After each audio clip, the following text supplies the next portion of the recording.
Hi guys, welcome back to From PSD to HTML5. My name is Dan Wellman, and in this lesson we're going to look at how to create sprite sheets. These are essential when building websites to minimize the number of HTTP requests made by the browser when loading the page. The more images we can put into a sprite sheet, the more requests we'll save. But creating them can be a chore, and maintaining them or adding new images is even worse. There isn't a magic bullet for this, unfortunately, but we'll look at how to make the experience as painless as possible. One of the best things you can do when making a sprite sheet with Photoshop is to align the individual images to a grid and to keep it square. There are several reasons for this, including making it easier to provide a retina version of the sprite sheet at double the size. Making sure the sprite sheet is square also makes the CSS simpler and means that we can do cool things like write a less mixin that makes it easy to display any required background image. In the PSD we're working from, there aren't that many images that will be used as background images, but we can still create a simple grid-based sprite as an example. We can use the logo and the social icons. So let's go back to the PSD. The social icons are going to be the widest block of background images. So let's switch off some of these background layers first of all. And we'll just get them on a nice transparent background. And if we just do a rough marquee around them, it doesn't have to be exact. When we copy merge and create a new one, it will automatically shrink wrap that down to be just as wide as it needs to be. And just to make things simpler, we'll go with a width of 250. And as I said, we keep it square, so we'll set it to a height of 250 as well. So here's our sprite sheet. So the first thing that we want to do is divide our sprite sheet up into a series of equal sized columns and rows. And we've got 5 social icons. Our sprite sheet is 250 pixels wide. So we need our squares, the individual grid squares need to be 50 pixels in total. So it's really easy to just whack these out at 50 pixel intervals using the tooltip, as you can see.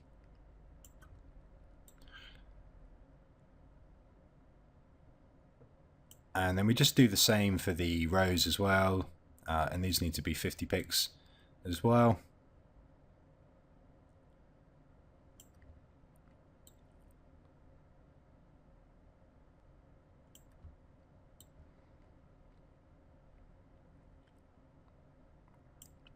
And we can paste in the social icons that we cut. We need to just rearrange them slightly. So we'll align the very first one to the left and top edges of the first box.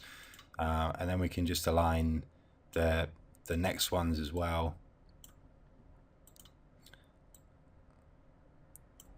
And if we just do that for all of the icons, then that will align them to the grid for us.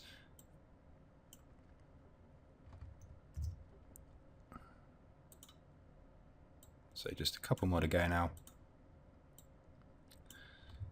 So the benefits of doing this aren't immediately obvious because there aren't very many icons that we're kind of aligning here. But if there were lots of them, then this would make much more sense. The last one now.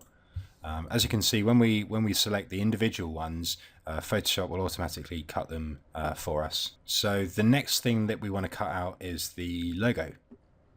So let's switch off that background color there. Do exactly the same thing again now. The cut doesn't have to be precise because Photoshop will shrink wrap it for us. And then we just paste this in, and in the same way as we did before, we just sit this at the very top left of where it needs to be. So this is our sprite sheet. So now that we've made it, we need to save it out as a PNG. So don't worry about the fact that we've got a lot of empty rows here. Like I say, this just makes it easier to maintain because when we get a bunch more background images that we need to add, then we've already got space in our sprite sheet for them. So let's save that out now. And we'll just call this sprite. So going back to the page template now, we just need to make a minor change here to the markup for the list. We need to add the unique background image for each of our icons, and we also need to hide the text. So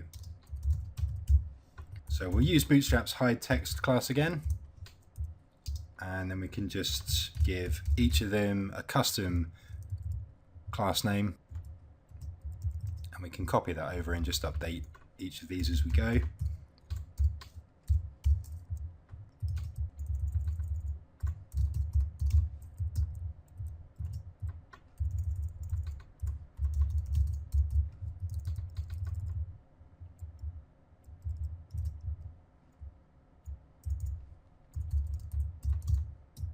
Okay, so now in our style sheet, one more thing we need to do actually, we can just add the class social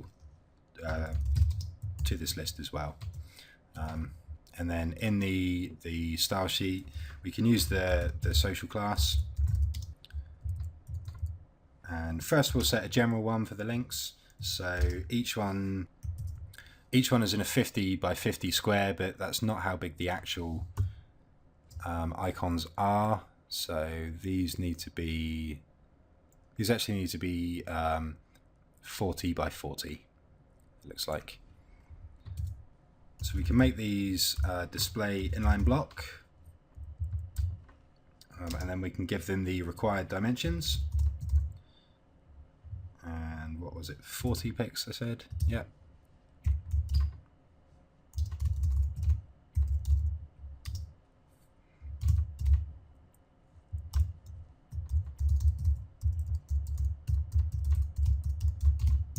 And we add our sprite sheet as the background image in general for all of the links within the social container. And we don't want to repeat them at all, and we'll start off at 0, 0. So let's just go back to the page quickly. So now they all have the Facebook icon. That's really easy to fix though. So we just need to add ones now for the unique class names that we added. We don't need to do the Facebook one because it's already got the right icon. So the next one was Vimeo, and because our sprite sheet is nice and organized in a grid, then adding the background position for each of these is really simple. So the first one needs to be -50, and then we can just kind of copy and paste as we go. So the next one I think was Last.fm, and this just needs to be 100 instead, and we can keep doing this for all of them. And we know that each one is 50 pics further than the last one. So what was the next one? The one after Vimeo. So we've got Vimeo Last.fm linked in, and that wants to be 150 this time. And the last one is Dribble.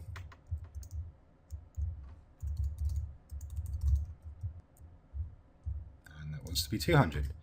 So now when we go back to the page, that was super simple. We didn't have to kind of measure the sprite sheet to find out where each of the icons began, because it was nicely arranged in a grid. So it just makes adding that CSS much easier. And now we just want to float the list to the right. So let's add the pull right class here.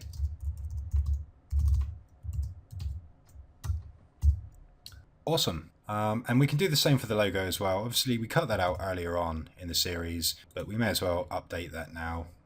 So it's the link inside the H1, and we'll just change that to use our sprite sheet. And we need to set a background position this time. Because it's in the second row, we know that it's 50 pics from the top, so we can just say -50. And now when we go back, it looks the same. Obviously it's using our sprite sheet, so we've saved another HTTP request, and we could go back and delete the separate image now if we wanted for the logo. So in this part we looked at how to organize a sprite sheet with a simple grid. This makes it very easy to work out the background position of each of our icons, as we saw, and if we're using a preprocessor or handling Retina images, it also makes the maths a lot more straightforward. So you should always do that. Always organize your sprite sheets into a simple grid. In the next lesson, we'll finish off the styling for our list page. Thanks for watching.